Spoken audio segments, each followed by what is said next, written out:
Hey, hi, how you doing? This is the Gamertron, and welcome back to the Gamertron Show. Now, I just got off from playing the big alpha for Evolve. Evolve had an alpha over the beginning of November weekend. And special shout out to the man himself, Angry Joe of the Angry Joe Show, for helping me get the alpha codes. Thank you so much, man, for giving out those free alpha codes. Thank you so much, Angry Joe. And thank you guys, my subscribers, so much. Thank you so much for supporting the channel and getting it as popular as it is right now for Turtle Rock Studios to even consider giving me the alpha. So now that the alpha is over, it's come and gone, I want to give you my impressions, my little review on the alpha as a whole. Now keep in mind, this was an alpha test. So, this is not representative of the final game of Evolve. This alpha does not determine whether the game is at the best quality possible. This is an alpha, not full game. Just keep that in mind. Now, before I get to the good stuff that I'm sure you guys want to hear, we gotta talk about the bad stuff. We gotta talk about what this alpha got wrong and what Turtle Rock Studios seriously needs to work on. Hopefully that they've learned what they've learned from this alpha, what they need to work on for the full game. So these were the three major issues with the alpha, for me at least. The first and most important, most critical, number wrong issue with the Evolve alpha was the graphical fidelity and graphical optimization, at least for me. This is on PC. Keep in mind that I played the Evolve alpha on PC with a NVIDIA graphics card. Now, Evolve uses the CryEngine, specifically CryEngine Free, I believe. Now, I have played every single Crysis game. The Crysis games are the pioneers of the CryEngine games. And every single Crysis game, 1, 2, and Free, I have been able to run the games at high settings and get up to 20 to 30 to 60 frames. With Evolve, it being a CryEngine game, the only CryEngine game outside of the Crysis games that I have played, there are serious graphical optimization and fidelity issues with Evolve in this current alpha build that we were given. I had to play the game on the lowest settings possible. Turn off anti-aliasing, turn off VSync, turn off tessellation. I had to turn as many settings off as possible and bring the graphics to the lowest setting possible just to manage and scrape by on 15 to 20 frames per second on low settings. How is it this CryEngine game, I can run games that have used the CryEngine before this game, being the Crysis Trilogy, and get 20 to 30 to 60 frames. Here I had to put it on the lowest settings to get 15 to 20 frames. Wow. Turtle Rock, you need to do some serious optimization, serious graphical fidelity updates. You need to work on the graphics for the PC. I used a NVIDIA graphics card. I can't tell if it was my NVIDIA's graphics card. I don't know what setting it was. I went to my NVIDIA graphics control panel, my NVIDIA graphics card control panel. I switched everything. I switched everything I could to try and fix the game. Like, I did everything. I did everything possible. I switched every setting to the lowest. And I've never done that for any game ever, and I could still only get 15 to 20 frames. This alpha build was highly unstable graphics-wise. Graphics-wise, it was highly unstable. Hell, even when I got the game somewhat working at the lowest possible settings, getting me a bearable frame rate, a usable frame rate, there were still several moments in a few matches in some games, this was completely sporadic, where the game would just plummet, where the frames would just plummet for no apparent reason. I could be walking around, hunter or monster, and the frames would just plummet down to single digits, and I have no clue why. So, this alpha, graphics-wise, was highly unstable, and I could it was a struggle to try and get this game to run at 20 frames. It was a struggle to get this game to run at 20 frames per second. Whew! And also, the graphics settings. While I do like we have the options for anti-aliasing, tessellation, and VSync, that's all awesome. You don't let us alter individual graphics settings? Now, usually I'm okay with this, but with the state of the Evolve Alpha and how it was a struggle to try and get it to run graphics-wise and frames per second-wise, the fact that you will have only like one slider that lets us select low, medium, high, and very high graphics settings, you don't let us tinker with stuff. We can't tinker with shaders and lightning and water and physics and individual textures. Like I can't select if I want the character model textures to be high or the vegetation textures to be low and stuff and shit like that. Easy stuff like that. Us PC players, we like having option. We like having the ability to alter the game to our specific needs. Like, say, and with that, I could have probably found out why my frames were plummeting. I could have found out what graphics setting specifically was causing the low frame rate or was taking up a lot of processing power. So, for the Evolve Alpha, what Turtle Rock Studios really needs to work on is adding us a few more graphical options and seriously optimizing their game. They seriously need to optimize the game for PC and find a way to increase the frames. Now, I know for a fact my graphics card can handle Evolve.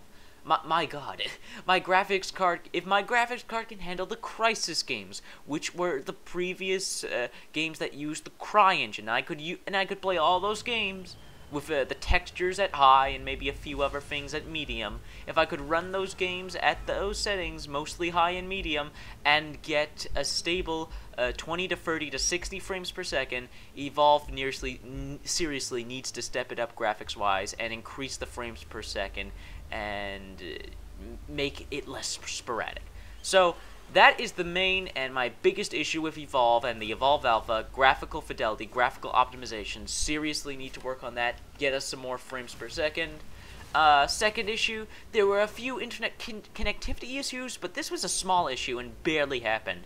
There are a few moments where I inexplicably lost connection to host, lost connection to Evolve servers, but that was temporary. Only happened to me a couple times, wasn't a big enough issue, just a slight annoyance.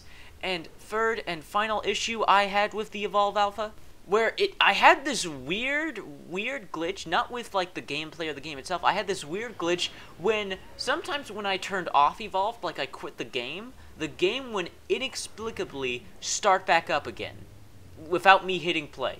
I would quit the game and literally 10-20 seconds later the game would just start up again. It would start running again, even though I had done nothing.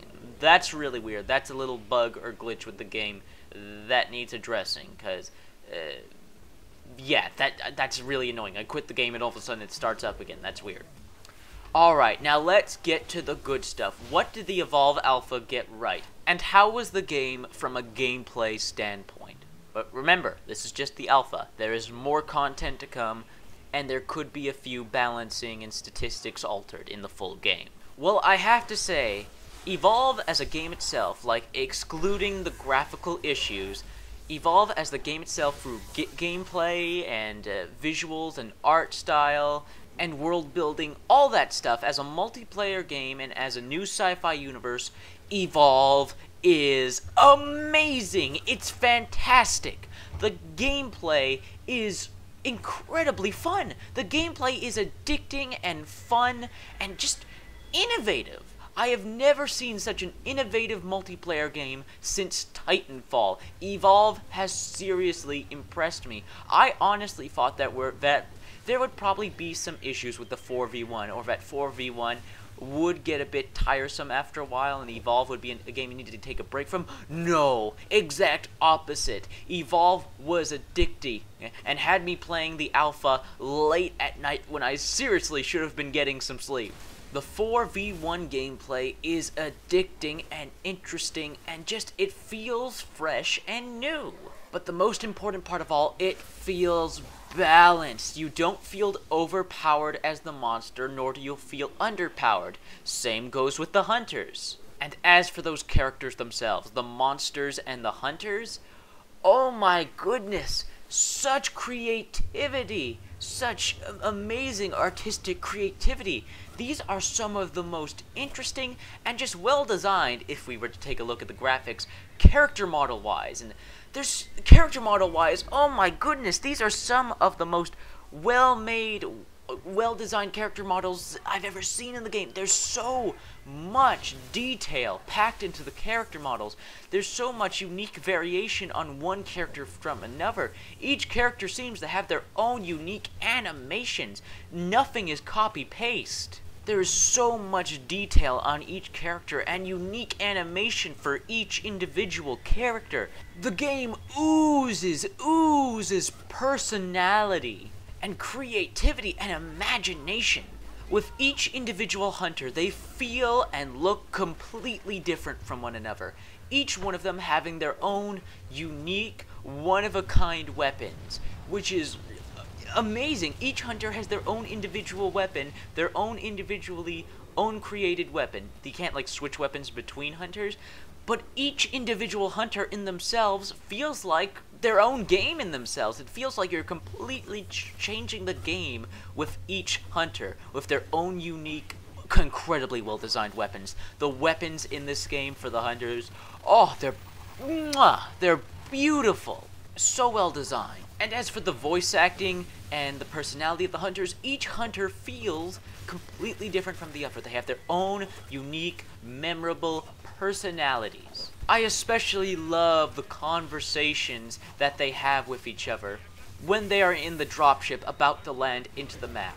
These are some creative and colorful characters, and I have a feeling they will be just as memorable and just as remembered as the characters from Turtle Rock Studios' previous games, Left 4 Dead. And let's talk about the big baddies, the main appeal of the game, the monsters. We had only access to Goliath and Kraken. We still don't know who the third monster is for Evolve, but I got to play as both Goliath and Kraken, and I have to say, to be completely honest with you, as fun as it is to play as the each unique individual hunters, as fun as it is to hunt down the monster and feel like you are legitimately hunting an intelligent monster, an intelligent beast, to feel like an actual hunter, as fun as that is, I just loved playing as the monster. I loved playing as the monster so much. Playing as the monster not only was just a fun power trip, but it was a thinking man's game. You have to be smart as the monster. You cannot be a dumb brute. Even though the monsters may look as dumb brute, you can't just go charging in and just attack the hunters. No, you have to be stealthy. And Evolve, surprisingly, when playing as the monster, felt like a great stealth game. And when playing as the monster and you finally take out one of the hunter players, killing another player in Evolved isn't like any other multiplayer game ever. In games like Call of Duty and Battlefield, multiplayer shooters such as that, every kill doesn't really matter. All you care about is your total kill amount. That's all you care about. How many, did I get double-digit kills? Did I at least get close to double digits? That sort of thing. You don't care about the individuals that you killed. You care about the kills as a whole. In Evolve, every single kill, whether it be monster or man, whether it be hunter or the alien monster, depending on which side you're on, every kill, every player kill in Evolve feels like a massive victory. Winning the game as the hunters by finally killing the monster, hunting him down, trapping him, and bringing down his health bar is so rewarding. And as the monster, when you finally get to kill a human player, whether it be through stealth or you've leveled up your monster to the final stage and are super powerful, every hunter kill feels like a victory in itself. It feels like a massive reward. And I've never encountered that. I've never encountered that in a multiplayer game before. I have to say, gameplay-wise, Evolve is excellent. The Evolve Alpha has made Evolve my most anticipated game for 2015. If you were to ask me what game I am looking forward to the most in the year 2015, It's Evolve. It is easily Evolve. I cannot wait to pick up this game. I had a blast with it. The Evolve Alpha has secured my faith in Evolve. I know the gameplay will be excellent. The gameplay will be fantastic. For the next few days, my channel is going to be nothing but Evolve videos and some matches I recorded. Gameplay-wise, Evolve is excellent. Graphics-wise, needs some serious work, needs some serious optimization and work on the fidelity and stability of the game. Graphics need a total work on. Gameplay, excellent. And that's my review/impressions of the Evolve Alpha. I hope you guys look forward to my upcoming Evolve gameplay. Going to be putting everything on hold. Everything, all of our videos are on hold for some Evolve gameplay. I hope you guys enjoy, and I'll see you all later.